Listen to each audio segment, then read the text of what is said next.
Body swapping അഥവാ പരകായ പ്രവേശം, പടക്കളം, ഇതിഹാസ എന്നീ മൂവികളിലായിരിക്കും മലയാളിക്ക് ഈ ഒരു ടേം വളരെയധികം സുപരിചിതമായിരിക്കുന്നത്.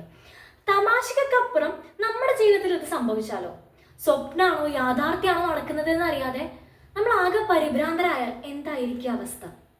അങ്ങനെ ഒരു കഥ പറയുന്ന നോവലാണ് സന്ദീപ് ശേഖറിന്റെ സ്വപ്നവ്യൂഹം.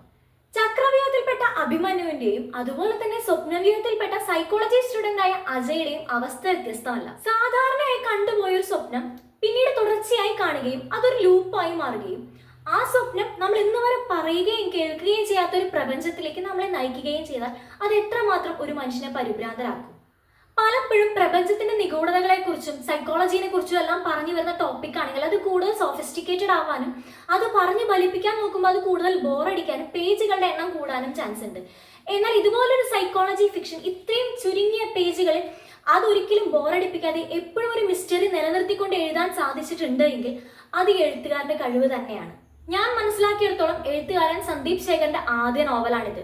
ആദ്യ നോവലാണെന്ന് തോന്നിക്കാത്ത രീതിയിലുള്ള വളരെ മെച്യൂർ ആയിട്ടുള്ള റൈറ്റിംഗ് സ്കില്ലാണ് അദ്ദേഹത്തിനുള്ളത്. സാധാരണഗതിയിൽ തുടങ്ങുന്ന കഥ അതിന്റെ തീവ്രതയിലേക്ക് എത്തുമ്പോൾ നമ്മളും അജയുടെ സ്വപ്നത്തിലൂടെ യാത്ര ചെയ്യുന്നതായിട്ടുള്ള ഒരു അനുഭവം നമുക്ക് ലഭിക്കും. കഥ അവസാനിക്കുന്നത് വായനക്കാരനിൽ ഒരു ചോദ്യം ഉന്നയിച്ചിട്ടാണ്.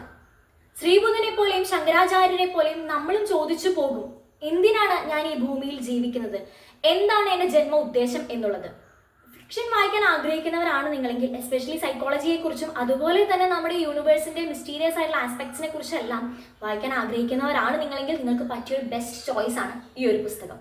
സോ അടുത്തൊരു വീഡിയോയിൽ അടുത്ത ബുക്കിന്റെ റിവ്യൂ ആയിട്ട് വരാം. അപ്പോൾ ബൈ.